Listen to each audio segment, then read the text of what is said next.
So hello students, welcome back to my YouTube channel SV study classes 9335 पर। तो कैसे हो आप सब और कैसे चल रही है आपकी स्टडी। आई होप आप सभी अच्छे होंगे, स्वस्थ होंगे और मस्त होंगे और आपकी स्टडी भी शानदार चल रही होगी। तो स्टूडेंट, आज की इस वीडियो में हम लोग बात करेंगे उत्तराखंड बोर्ड एग्जाम 2023 के लिए क्लास 12th केमिस्ट्री का एक वायरल मॉडल पेपर जो आपके बोर्ड एग्जाम के लिए सबसे ज़्यादा इंपॉर्टेंट है। जो आपके बोर्ड एग्जाम 2023 का एक वायरल मॉडल पेपर है, किस तरीके से आपका वायरल मॉडल पेपर आने वाला है, आपका जो बोर्ड एग्जाम होगा उसके अंदर कैसा पेपर आएगा, सारा कुछ आज के इस वीडियो में हम लोग डिस्कस करेंगे। किस तरीके से क्वेश्चंस आते हैं, कैसे क्वेश्चन आते हैं, कहां से क्वेश्चन आते हैं, कब और किस चैप्टर से कैसे क्वेश्चन बनते हैं, सारा कुछ आज की इस वीडियो में हम लोग कवर करेंगे। तो इसीलिए आपको वीडियो कंप्लीट देखना है और कंप्लीट नॉलेज आपको प्राप्त करना है। तो आज की इस वीडियो में हम आपको टोटल बताएंगे, अच्छे से एक्सप्लेन करेंगे, वैकल्पिक क्वेश्चन करवाएंगे, सारा कुछ आज के इस वीडियो में हम लोग बताने वाले हैं। तो सबसे पहले हम पेपर का डेकोरेशन समझ लेते हैं, यानी कि जिस तरीके से अगर हम शादी पार्टी का डेकोरेट करते हैं उसी तरीके से एग्जामिनर जो होता है पेपर का डेकोरेशन करता है कि पेपर किस तरीके से बनाया जाए जो अट्रैक्टिव लगे। तो सबसे पहले अगर हम बात करते हैं तो बात करते हैं रोल नंबर की, जहां पर हमको रोल नंबर अपना भरना होता है। उसके लिए हमारे जो रोल नंबर अलॉट होता है एग्जाम की तरफ से, बोर्ड की तरफ से, वो हमें यहाँ पर क्या होता है, फिल करना होता है, भरना होता है। ठीक है, यहाँ पर हम बात करेंगे प्रतिदर्श प्रश्न पत्र की। जो हमारे पास एक प्रश्न पत्र है जो आपके क्लास 12th केमिस्ट्री थ्योरी का very most important model paper है आप कहें तो। और इसके लिए आपको करने के लिए 3 घंटे यानी कि 3 हॉर्स मैक्सिमम 3 घंटे का आपको समय दिया जाएगा। अगर हम इसमें बात करें, अगर आप पूरा पेपर हल करते हैं, अटेम्प्ट करते हैं, तो उसके लिए आपको 70 मार्क्स बिल्कुल पक्के दिए जाएंगे। अगर आप पूरा पेपर अच्छे से हल करते हैं तो इन्हीं 70 मार्क्स को, जो आपके 70 मार्क्स दिख रहे हैं, इन्हीं की हम आज के इस वीडियो में तैयारी कराएंगे। आपको 70 मार्क्स कैसे लाना है, सारा कुछ आज के इस वीडियो में हम आपको अच्छे से एक्सप्लेन करके बताएंगे। तो इसीलिए आपको वीडियो में अंत तक बने रहना है। तो आइए हम वीडियो शुरू करते हैं। सबसे पहले अगर हम बात करते हैं पेपर के अंदर क्या होता है, सबसे पहले अगर हम बात करेंगे तो वो बात करेंगे निर्देशों पर। स्टूडेंट क्या करते हैं, वीडियो को स्किप कर देते हैं, निर्देश नहीं पढ़ते हैं और ना ही निर्देशों को समझते हैं। और आप मान लीजिए अपनी ज़िंदगी की सबसे बड़ी भूल कर देते हैं। देखिए, निर्देश में हमें वो चीज़ बताई जाती है जो चीज़ आज तक हमने नहीं सुनी है। ठीक है, जैसे कि अगर हम बात करें, हमें क्या पता है कि इस प्रश्न पत्र में टोटल कितने क्वेश्चन हैं। अगर हम निर्देश पढ़ लेते हैं तो हमें ये चीज़ पता चल जाती है कि इस प्रश्न पत्र जो हमें दिया गया इसमें क्वेश्चन जो हैं वो कितने हैं, यानी कि जो टोटल क्वेश्चनों की संख्या है वो कितनी होने वाली है वो हमें पता चलता है निर्देशों में। जो हमें निर्देश दिए जाते हैं उसमें दय कह रहा है कि किस प्रश्न पत्र में कुल 28 प्रश्न है।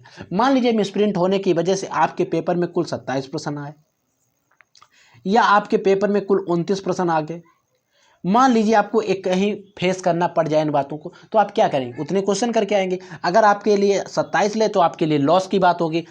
अब मान लीजिए कि क्या हो सकता है, कितने भी नंबर का, शायद किस नंबर का क्वेश्चन कम है। अगर आपका वही 28, 29, 30 नंबर, सॉरी 25 या 26 नंबर क्वेश्चन कम होगा तो आपका पूरा एक 5 नंबर। और अगर हम केमिस्ट्री में या सॉरी क्लास 12th की बात करें तो पूरा 1% बनता है 5 नंबरों पर, तो आपका 1% जाएगा। और अगर हम बात करते हैं तो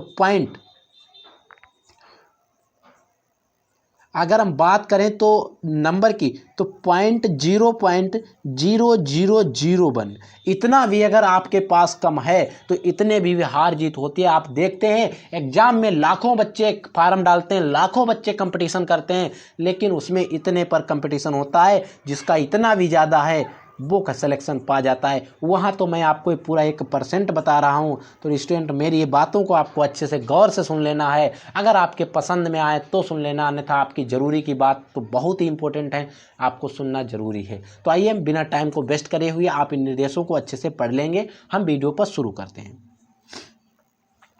तो सबसे पहला क्वेश्चन स्टूडेंट हमारे पास है, पहले का आई खंड में दिया गया है। क्या कह रहा है देखिएगा, कह रहा है milk is an example of. जो मिल्क यानी कि दूध किसका उदाहरण है, क्या हमारे जल का उदाहरण है, सॉरी जेल का, या हमारा एक प्रकार का पायस है, या फिर हम बात करते हैं क्या वास्तविक विलयन है, या आपकी एक झाग है। जो हमारा मिल्क है या दूध है वो क्या है, क्या ये एक प्रकार का जेल है या पायस है, या फिर वास्तविक विलयन है, या फिर झाग। अगर हम बात करते हैं जल की तो वो कुछ और नहीं, बिल्कुल एक प्रकार का क्या होता है, पायस होता है। तो विकल्प हमारा जो बी होगा वो राइट आंसर। ठीक है, ये बात आपको समझ में आ गई। अब हम बात करते हैं, दूसरा क्वेश्चन है कॉपर पायराइट का सूत्र क्या होता है। कॉपर पायराइट का सूत्र क्या है, CuFeS होता है, CuFeS2 होता है, Cu2S होता है, या Cu2S Cu2Fe2 होता है। क्या होता है? कॉपर पायराइड का सूत्र। अगर हम बात करते हैं कॉपर पायराइड के सूत्र की तो वो हमारा सूत्र होता है CuFeS2। कॉपर पायराइड का सूत्र क्या होता है? CuFeS2। बहुत ही इंपॉर्टेंट क्वेश्चन है, बोर्ड एग्जाम के अंदर कई बार आया हुआ। नेक्स्ट क्वेश्चन क्या है? देखिए, पेनिसिलिन है। पेनिसिलिन क्या है? देखिए, अगर हम बात करते हैं पेनिसिलिन की खोज की, पेनिसिलिन की खोज किसने की थी? पेनिसिलिन की जो खोज की थी वो हमारे एक वैज्ञानिक थे जिनका नाम था अलेक्जेंडर फ्लेमिंग ने। उन्होंने की किस पर थी? एक पेनिसिलियम नोटेटम नामक एक कोष की एक कवक था उस पर की थी। एक क्वेश्चन आता है तो इसीलिए मैंने सोचा आपको बता दिया। और ऐसा नहीं, केमिस्ट्री में, बायो में बहुत क्वेश्चन आता है कि पेनिसिलिन की खोज किसने की? किसने की स्टूडेंट? अलेक्जेंडर फ्लेमिंग ने। किस पर की? पेनिसिलियम नोटेटम नामक कवक पर की। ठीक है, बात आपको ध्यान रखना है। ठीक है, अब अगर हम बात करते हैं तो पेनिसिलिन जो है, खोज को हटा देते हैं, क्या है? क्वेश्चन पर चलते हैं। पेनिसिलिन है प्रतिविरोधक है, पीड़ाहारी है, ज्वर रोधी है या प्रतिजैविक है? देखिए, जो हमारी एक पेनिसिलिन है जिसको अलेक्जेंडर फ्लेमिंग ने क्या किया था, पेनिसिलियम नोटेटम नामक कवक, एक कोष की कवक से प्राप्त किया था, वो क्या थी? एक एंटीबायोटिक। आप इंग्लिश वर्ड पर ध्यान देंगे तो समझ में, एंटीबायोटिक, और इसी को हिंदी में कहते हैं प्रतिजैविक। और देखिए स्टूडेंट, मैं आपको यहाँ पर काम की बात बताता हूँ। कभी कभी होता क्या है कि जो एंटीबायोटिक लिखा है ये सेम इसी प्रकार से हिंदी में छाप देता है। जैसे कि आप यहाँ पर प्रतिजैविक देख रहे हैं, प्रतिजैविक ना होकर यहाँ पर लिखा होता है एंटीबायोटिक हिंदी में। क्या लिखा होता है? एंटीबायोटिक हिंदी में। तो आपको कंफ्यूजन नहीं, एंटीबायोटिक आपको याद रखना है, चाहे वो हिंदी मिले चाहे इंग्लिश मिले, लेकिन आपका प्रतिजैविक शायद उतना ना फंसे। ठीक है, अब हम बात करते हैं नेक्स्ट क्वेश्चन। क्या है कि प्राकृतिक रबर किसका बहुलक है? प्राकृतिक जो रबर है वो किसका बहुलक है? एकाइलिक अम्ल का है, आइसोप्रोपिन का है, एथीन का है या बेंजीन का? जो एक प्राकृतिक रबर होती है वो किसका बहुलक है? अगर हम बात कर लेते हैं किसकी, प्राकृतिक रबर की, तो वो हमारी जो बहुलक होती है किसकी होती है? हमने पढ़ा, कई बार आपको पढ़ाया हुआ है, आइसोप्रोपिन की। किसकी स्टूडेंट? ऑप्शन बी सही होगा, आइसोप्रोपिन की। ठीक है, आइसोप्रोपिन आपको याद रखना है। नेक्स्ट है, विटामिन डी का रासायनिक नाम क्या होता है? देखिए, इससे सरल क्वेश्चन आपके बोर्ड एग्जाम में नहीं आ सकता है। विटामिन डी का रासायनिक नाम क्या है? देखिए, अगर हम बात करते हैं विटामिन डी का रासायनिक नाम, तो वो होता है कैल्सिफेरॉल। क्या होता है? कैल्सिफेरॉल। सूर्य की अल्ट्रा जो किरणें होती हैं सुबह सुबह में, सूर्य के प्रकाश से विटामिन डी हमें प्राप्त होती है। विटामिन डी की कमी से रोग होता है, वो होता है सूखा रोग। ठीक है, नेक्स्ट क्वेश्चन, निम्न में से कौन फेलिंग विलयन को अपचयित करता है? इनमें जो ऑप्शन दिए गए हैं इनमें से कौन ऐसा है जो फेलिंग विलयन को अपचयित करता है? क्या एसिटिक अम्ल है या बेंजोइक अम्ल है या ऑक्जेलिक अम्ल है या फार्मिक अम्ल है? बहुत साधारण क्वेश्चन है, साधारण सा आंसर है, लेकिन इसका आंसर मैं नहीं बताऊंगा, ये मेरी गारंटीड है। हर बार की तरह हर वीडियो में मैं आपको एक क्वेश्चन देता हूं HW के लिए। एक क्वेश्चन है HW के लिए, निम्न में से कौन सा फेलिंग विलयन को अपचयित करता है? तो आपको इसका जवाब हमें देना है कमेंट सेक्शन में जल्द से जल्द। ठीक है, अब हम नेक्स्ट क्वेश्चन बताता हूं और उसका भी मैं आंसर भी बताऊंगा। सिर्फ एक क्वेश्चन आपको मैं दे रहा हूं HW के अंदर। ठीक है, इसका कमेंट करके हमें जवाब आपको जल्दी बताना है। ग्लूकोज को एथिल अल्कोहल में परिवर्तित किया जाता है। ग्लूकोज जो होती है उसको एथिल अल्कोहल में हम कैसे परिवर्तित करते हैं? किस एंजाइम की इन्वर्टेज लेते हैं, इमल्सिन लेते हैं या जाइमेज या माल्टेज? देखिए, अगर हम बात करते हैं ग्लूकोज को एथिल अल्कोहल में परिवर्तन के लिए, जो ग्लूकोज होता है वो एथिल अल्कोहल में परिवर्तित होता है, तो वो हमारा जाइमेज एंजाइम की सहायता से होता है। ठीक है, नेक्स्ट है, निम्न में से कौन अणुसंख्य गुणधर्म है? निम्न में से कौन अणुसंख्य गुणधर्म है? देखिए, आपने कुछ भी पढ़ा हो लेकिन आपको निम्न में से कह रहा है तो आपको सिर्फ ये 4 जो विकल्प दिखाई दे रहे हैं, सिर्फ आपको इन्हीं से इनका आंसर देना है। तो इन विकल्प के अकॉर्डिंग अगर हम बात करते हैं तो हमारा सही विकल्प होगा परासरण दाब। ठीक है, अब बात आ जाती है क्वेश्चन नंबर 2, उपसंयोजन यौगिक की संख्या से क्या अभिप्राय है? ठीक है, नेक्स्ट क्वेश्चन, निम्न में से क्षारकता को बढ़ते क्रम में व्यवस्थित कीजिए। ये जो है इनको क्षारकता के बढ़ते हुए क्रम में, निम्न कारणों का स्पष्ट कीजिए। क्या है देखते हैं। NH3 हाइड्रोजन बंद बनाती है, प्लस PH3 नहीं बनाती, क्यों? इसके बारे में आपको बताना है। नेक्स्ट क्वेश्चन, हमें एक रिंग दी गई, अभिक्रिया दी गई, इसको आपको पूर्ण करना है। प्रथम कोट की अभिक्रिया का अर्ध आयुकाल को स्पष्ट करना है, अर्ध आयु को स्पष्ट करना है। विलयन में परासरण दाब से क्या तात्पर्य है? देखिए, विलयन में परासरण दाब क्या होता है? विलयन में अगर कोई क्रिया हो रही हो, तो अगर परासरण की क्रिया कोई हो रही है तो परासरण की क्रिया को अगर हमें रोकना है तो उसके लिए जो हम दाब लगाएंगे उसी को हम क्या कहते हैं स्टूडेंट? परासरण दाब कहते हैं। ठीक है, साधारण सी सिंपल सी बात है। निम्न को बनाने का रासायनिक अभिक्रिया दीजिए। क्या है?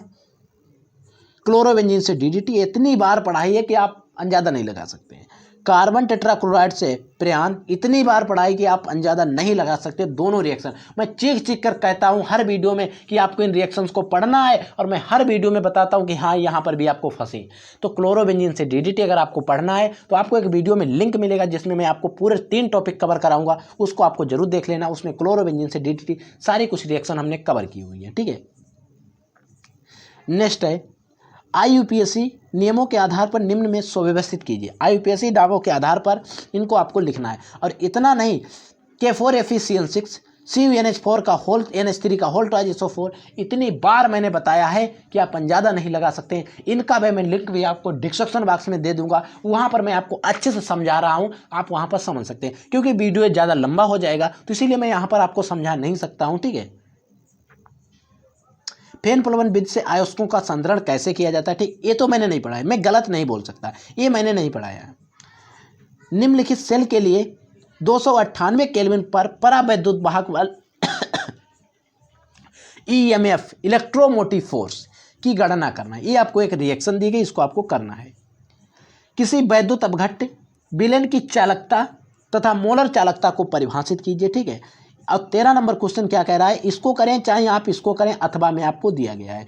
एक तत्व की संरचना अंतः केंद्रित घनीय यानी कि BCC, और BCC की अगर हम फुल फॉर्म की बात करते हैं तो वो होता है बॉडी सेंट्रल यूनिट सेल, ठीक है। इसकी कोशिका में कोर की लंबाई 288 pm है, घनत्व इतना है। तत्व में कितने परमाणु उपस्थित होंगे, एक क्वेश्चन भी हमने आपको कई तरीके से कई बार न्यूमेरिकल लगवाया है। मान लीजिए कि वैल्यू ये नहीं थी, लेकिन न्यूमेरिकल मैंने इसी टाइप पर कई लगवाए हैं।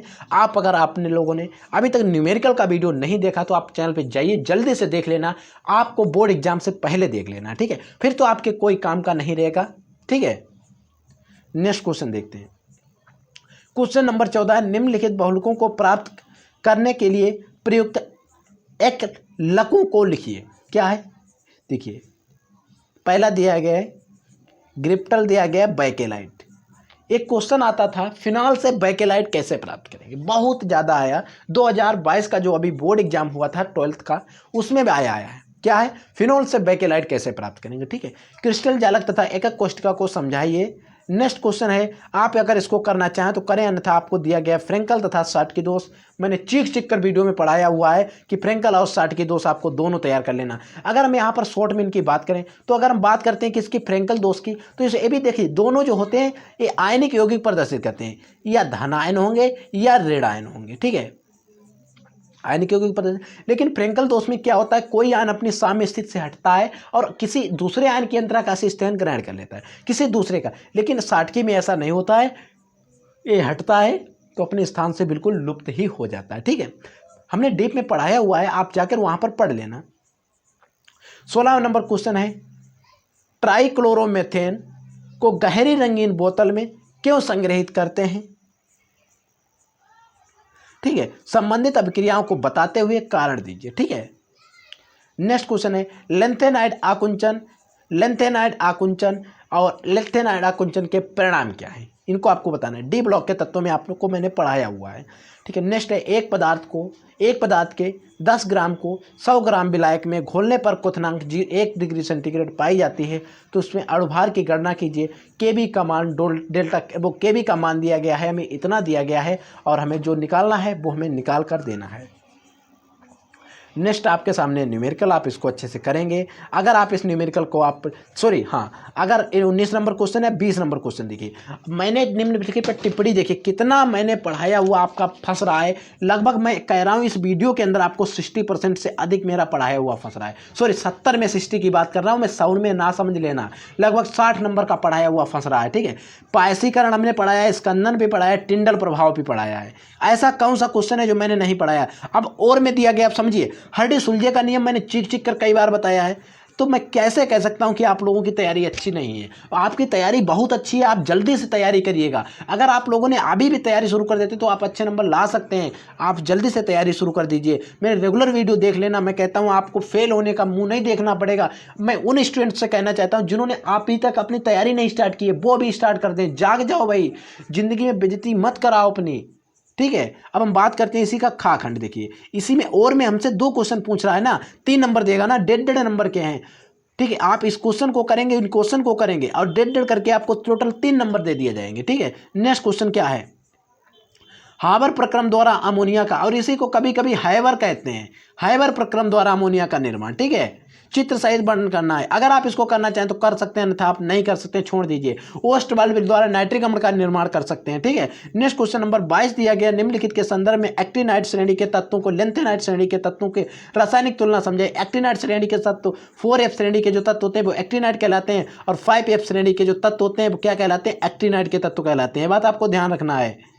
ठीक है, नेक्स्ट है इलेक्ट्रॉनिक विन्यास तुलना किस पर करनी, इन चक्रों इलेक्ट्रॉनिक विन्यास पर तुलना करना, ऑक्सीकरण अवस्था पर तुलना करना, रासायनिक क्रियाशीलता पर अभिक्रियाशीलता पर, इन पर आपको क्या करना है, इनकी तुलना करना है। फिर है क्वेश्चन नंबर 23, प्राथमिक द्वितीयक तृतीयक एल्कोहल क्या है। प्राथमिक द्वितीयक तृतीयक एल्कोहल जो है वो क्या है, क्या होता है जब प्राथमिक द्वितीयक एल्कोहल तृतीयक एल्कोहल 570 केल्विन ताप पर क्या करते हैं, गर्म करके नहीं केल्विन पर गर्म कॉपर में प्रवाहित किए जाते हैं। यानी समझिए, फिर समझ लीजिए, प्राथमिक द्वितीयक तृतीयक एल्कोहल क्या होते हैं, क्या होता है जब प्राथमिक द्वितीयक तृतीयक एल्कोहल 570 केल्विन पर कॉपर पर 570 केल्विन पर गर्म कॉपर पर प्रवाहित किए जाते हैं, गर्म कॉपर पर प्रवाहित किए जाते हैं। ठीक है, फिर नेक्स्ट क्वेश्चन नंबर 24, अभिक्रियाओं को समझे। कौन सी अभिक्रिया आप बता दीजिए हमने जो नहीं पढ़ाई है, कौन सी नहीं पढ़ाई, कार्बिलेमिन नहीं पढ़ाई है कि डायजोनीकरण नहीं पढ़ाई है, या हाफमान ब्रोमाइड नहीं पढ़ाई है, HBZ हाफमान ब्रोमाइड। ठीक है, कौन सी रिएक्शन हमने ऐसी है जो नहीं पढ़ाई है, बताइए। सारी रिएक्शन आपको पढ़ी हुई मिलेंगी, आप नेम रिएक्शंस का वीडियो जाकर देख सकते हैं, वहां पर आपको सारी रिएक्शंस मिल जाएंगी। नेक्स्ट है ग्लूकोज के एल्डिहाइड के तथा 5 हाइड्रोक्सिल समूह में उपस्थित प्रदर्शन के, यानी कि आप समझिए, ये कह रहा है कि ग्लूकोज में 5 हाइड्रोक्सिल समूह जो एल्डिहाइड अथवा 5 हाइड्रोक्सिल जो समूह उपस्थित होते हैं वो क्या कैसे होते हैं आपको समझाना है। ठीक है, अगर आप इसको करना चाहें तो कर सकते हैं, अन्यथा आपको अगर हार्ड लगता है तो आप दूसरा करिए। एमिनो अम्ल के उभयधर्मी प्रकृति से आप कैसे समझाएंगे, जो एमिनो अम्ल होते हैं वो उभयधर्मी प्रकृति को आप कैसे समझाएंगे, प्रकृति वो प्रदर्शित करते हैं। ठीक है, अब आ गया फिर मैं कहूंगा कि क्वेश्चन 2 करने पड़ेंगे तब आपको 3 नंबर मिलेंगे। अब आ गया 2 नंबर में, डीएनए तथा आरएनए की प्रतिजैविक कार्य समझाइए। जैविक कार्य समझाइए। मैंने क्या बताऊं स्टूडेंट, कई बार बताया कि डीएनए आरएनए का आपको संपूर्ण ज्ञान कर लेना है। मैं गारंटी ले सकता हूं कि डीएनए आरएनए से आपको लगभग 5 नंबर के पेपर के अंदर क्वेश्चन जरूर मिलते हैं। अगर 5 नंबर की अगर हम बात छोड़ दें तो 3 नंबर में गारंटेड कहता हूं। अगर आपने 2 टॉपिक डीएनए आरएनए पढ़ लिए तो 3 नंबर डंके की चोप पर आप ले सकते हैं, 100% गारंटेड। ठीक है, तो आप डीएनए आरएनए का क्या करेंगे, अच्छे से ज्ञान कर लेंगे। ये क्वेश्चन आपका आराम से, साधारण बात है, हो जाएगा। ठीक है, अब हम लोग बात करते हैं नेक्स्ट क्वेश्चन की। प्रथम कोट की अभिक्रिया के अभिकारक के प्रारंभिक सांद्रता व अर्ध आयुकाल से आप में संबंध आपको बताना है। ठीक है, नेक्स्ट क्वेश्चन क्या है, अब नेक्स्ट है अभिक्रिया के वेग पर सांद्रण, ताप, दाब, उत्प्रेरक का कैसे प्रभाव समझे। यानी कि अगर हम बात करें तो अभिक्रिया का जो वेग प्रभावित होता है प्रभावित होता है ताप, दाब और उत्प्रेरक पर, कैसे आप समझाएंगे। ठीक है, अगर आप इसको करना चाहते हैं तो करिए, अन्यथा आपके लिए विकल्प दिया गया है दूसरा। देखिए, शून्य कोटि की अभिक्रिया के वेग समीकरण की व्युत्पत्ति कीजिए। आपको इसका सूत्र जो है वो आता है शून्य कोटि की अभिक्रिया के लिए, इसको मैं साफ कर देता हूँ, एक बार बता देता हूँ शून्य कोटि की अभिक्रिया का मैं आपको सूत्र। देखिए, अगर शून्य कोटि की अभिक्रिया का सूत्र हम बात करें तो K होता है 0.693 अपॉन T 1/2। ये तो शून्य कोटि की अभिक्रिया का सूत्र होता है, कई बार बताया है। इसी को आपके उत्पत्ति कैसे हुई इसको आपको समझाना है। ठीक है, नेक्स्ट क्वेश्चन, इसी में हमको 2 खंड करने हैं, तब हमें 4 नंबर मिलेंगे। H2O2 हाइड्रोजन पेरोक्साइड के विघटन की बलगतिकी का अध्ययन किस प्रकार किया जा सकता है। ठीक है, नेक्स्ट क्वेश्चन है स्पर्श प्रक्रम द्वारा H2SO4 का उत्पादन। ठीक है, आप इनकी संरचनाएं आप बना सकते हैं, अन्यथा आप इसको नहीं करना चाहते तो आपके लिए दूसरा क्वेश्चन एक उत्कृष्ट गैसों का क्वथनांक बहुत कम है, क्यों कम है। ठीक है, डाई ऑक्सीजन एक गैस है जबकि सल्फर एक ठोस है। हैलोजन प्रबल ऑक्सीकारक होते हैं। घा खंड कह रहा है हमसे PCl5 ज्ञात है, NCl5 नहीं। अब बात आती है क्वेश्चन नंबर 28 की। एक क्वेश्चन दिया गया, काफ़ी इस प्रकार से क्वेश्चन बोर्ड एग्जाम के अंदर आते हैं। ठीक है, अगर आप इसको करना चाहें तो कर सकते हैं, अन्यथा आप नहीं चाहते तो नहीं करेंगे। इसके लिए आपको 4 नंबर दिए जाएंगे। आपके लिए विकल्प दिया गया दूसरा, निम्न अभिक्रियाओं को समीकरण सहित लिखिए। ठीक है, क्या है, कैनिजारोव क्रिया, एल्डोल संघनन, हाइड्रो HBZ, हेल्बोर्ड, हेल्फोर्ड, हेल्फोलार्ड, जेलेंस्की अभिक्रिया। जेलेंस्की अभिक्रिया वैज्ञानिक के नाम पर दी गई अभिक्रिया है, तो इसीलिए इसको आप, और इसको शॉर्ट में कहते हैं HBZ रिएक्शन। ठीक है, एस्टीग्रेड, सारी रिएक्शन हमने पढ़ाई हुई हैं, सारा कुछ आपको मिल रहा है, बोर्ड एग्जाम के अंदर पढ़ाया हुआ, पेपर के अंदर सारा कुछ पढ़ाया हुआ, तो आपको किस बात की देरी है। तो आप अच्छे से तैयारी जाकर अभी करना शुरू कर दें, और आपका जो बोर्ड एग्जाम होगा उसमें आपको अच्छे मार्क्स लाने हैं। ठीक है, तो 100% मैं आपकी तैयारी करवाऊंगा, 100% तैयारी करवा भी दी है, जो बची है वो मैं आगे कराता रहूँगा इसी प्रकार से। अगर आप लोगों ने अभी तक चैनल को सब्सक्राइब नहीं किया तो प्लीज़ यार चैनल को जरूर सब्सक्राइब कर लेना, और हो सके अगर मेरी सपोर्ट करते हो तो अपने दोस्तों में एक वीडियो शेयर कर देना, ताकि मेरी सपोर्ट हो सके और आपकी सपोर्ट हो सके और दोस्तों को अच्छा नॉलेज मिल सके। ठीक है, तब तक के लिए जय हिंद, वंदे मातरम। आप लोग हमें कमेंट करके बताएंगे आपको किस टॉपिक पर वीडियो चाहिए। पढ़ते रहिए, आगे बढ़ते रहिए।